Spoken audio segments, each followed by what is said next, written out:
Isang araw, isang lalaking mangingisda na nagngangalang Robert ang naglalayong mangisda sa baybayin ng Ireland. Ilang sandali lang, nakita niya ang isang dalaga sa kanyang lambat. Tinulungan niya ito, at kapag nagkamalay na siya, magaan ang loob niya nang makitang tila hindi siya nasaktan.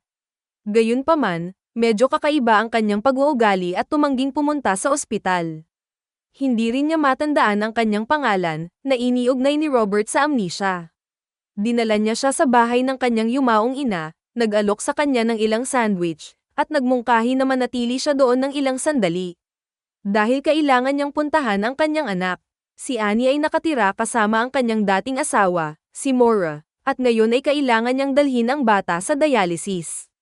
Habang ang pamamaraan ay nagpapatuloy, sinabi niya kay Annie ang isang kwento tungkol sa isang mangingisda na nakahuli ng isang babae mula sa dagat. Ipinaliwanag ni Annie na malamang na sirena ito, isang nilalang na nalaman niya sa paaralan. Minsan ay pumupunta sila sa pampang hanggang sa tawagin sila pabalik ng dagat. Pagkatapos ng pamamaraan, dinala ni Robert si Annie pabalik sa kanyang ina, na sabik na ipakita sa kanya ang bagong electric wheelchair na natanggap niya. Ipinakita ni Annie ang upuan sa kanyang ama ngunit agad itong pinuna ng kanyang ina sa hindi pakikipag-usap sa doktor tungkol sa isang bagong bato para sa kanilang anak na babae. Kinaumagahan, natagpuan ni Robert ang babae na naglalaban ng mga damit sa isang batis na kumakanta sa hindi kilalang wika. Tinanong niya kung maaari siyang sumama sa kanya at pinayagan siya nitong sumakay sa kanyang bangka. Sa daan, sinabi niya sa kanya ang kanyang pangalan ay Undine, na ang ibig sabihin ay mula sa tubig. Hindi nagtagal ay huminto ang bangka ni Robert para sa pangingisda ng lobster, ngunit ang mga basket ay walang laman. Nagsimulang kumanta si Undine ng isang kanta na hindi pa naririnig ni Robert, at biglang napuno ng lobster ang bawat basket. Tinulungan niya hilain ang mga ito at nagulat siya nang itinapon niya ang mas maliliit at ibinalik sa dagat. Gayunpaman, tumanggi siyang sumama sa kanya sa palengke. Nagbenta siya ng lobster sa mga nagtatakang mamimili at bumili ng damit sa isang tindahan. Pagkatapos ay pinuntahan niya si Annie mula sa paaralan. Sa pag-uwi, ipinagpatuloy niya ang kwento tungkol sa mangingisda at sa babaeng mula sa dagat. Kumanta siya sa isda at hinuli niya ang mga ito. Parehong masaya. Panaginip ang tingin ni Annie dahil parang nagkakatotoo na ang lahat. Bukod dito, walang nakakaalam ng wikang kinakanta niya. Matapos ihatid ang kanyang anak na babae sa bahay, bumalik si Robert, hindi napansin na sinusundan siya ng mausisang bata. Binigyan niya si Undine ng ilang damit at pagkain pagdating niya sa bahay at naabutan niyang kausap ang kanyang ama, na nagtanong kung gaano katagal siya mananatili sa bahay nito. Nang marinig na siya ang bahala, nagpasya si Robert na mananatili siya magpakailanman at mabubuhay kasama niya ng maligaya magpakailanman, tulad ng sa fairy tale na sinabi niya kay Annie. Matapos makita ng sarili niyang mga mata ang lahat, pumunta si Annie sa library at humingi ng mga libro tungkol sa sirena. Samantala, nagsimba si Robert para mangumpisal, na inamin na siya ay isang alcoholic, kahit na hindi siya uminom ng mahigit 2 taon. Kamakailan lamang, pinagmumultuhan siya ng isang panaginip kung saan dumalo siya sa libing ng bagong asawa ng kanyang dating asawa na si Alex, pagkatapos nito ay muling nakasama niya si Maura, na nahihirapan pa rin sa mga problema sa alkohol. Pinayuhan siya ng pari na magpatingin sa isang psychologist, ngunit ipinaalala sa kanya ni Robert ang lihim ng pag-amin at sinabi sa kanya na may nakita siyang isang babae mula sa tubig gamit ang kanyang lambat. Ngayon ay tinatago niya siya sa iba. Pinapunta siya ng pari sa misa dahil wala na siyang ibang paraan para matulungan siya. Samantala, si Annie ay nag-aaral ng mga alamat tungkol sa sirena. Nilinis ni Undine ang kama at pagkatapos ay sinusuri ang mga bagong bagay na dinala sa kanya ni Robert. Lalo siyang naiintriga sa mga fishnet na medyas, na iniuunat niya sa isang kamay, na ginagawa itong parang web.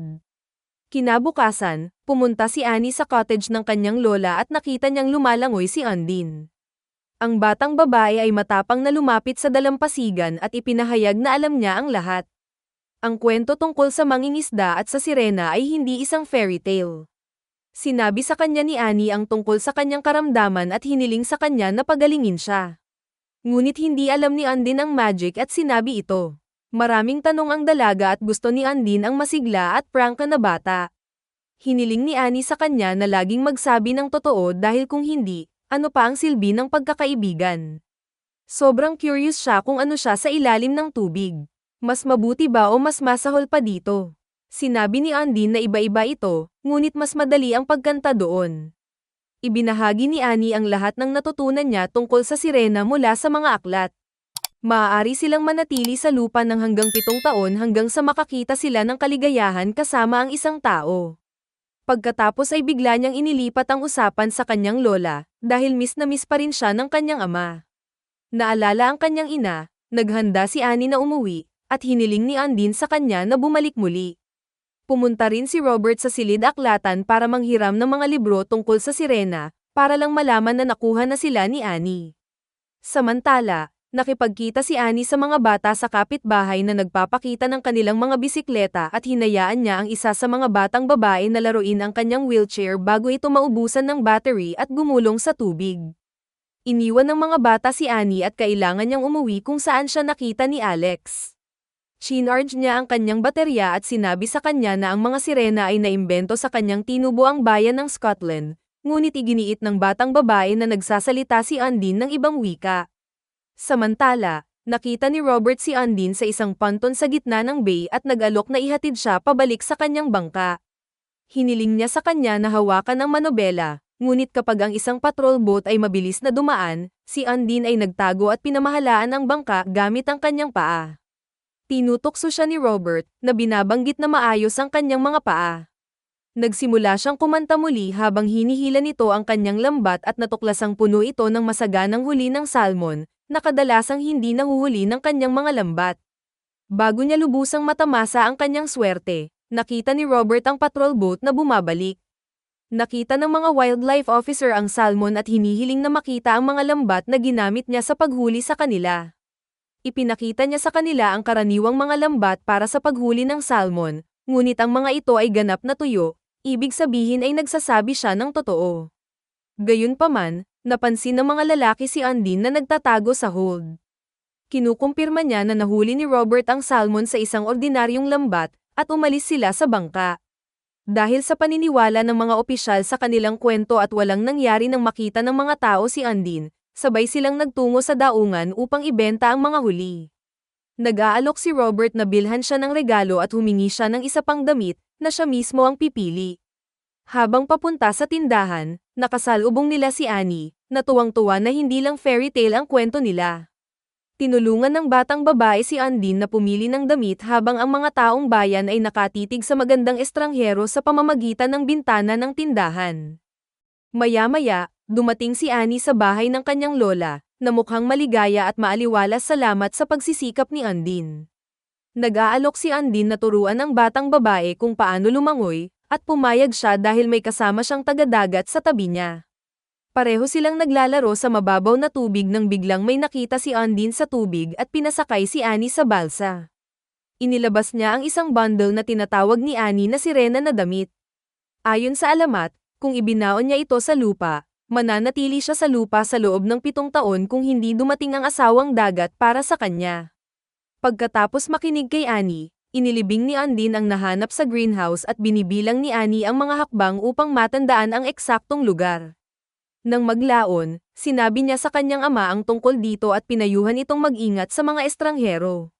Samantala, lahat sila ay tumungo sa lokal na pagdiriwang sa pamamagitan ng bangka, at tinanggihan ni Andin ang pahayag ni Annie na maaari siyang magbigay ng mga hiling dahil hindi naman talaga siya sirena.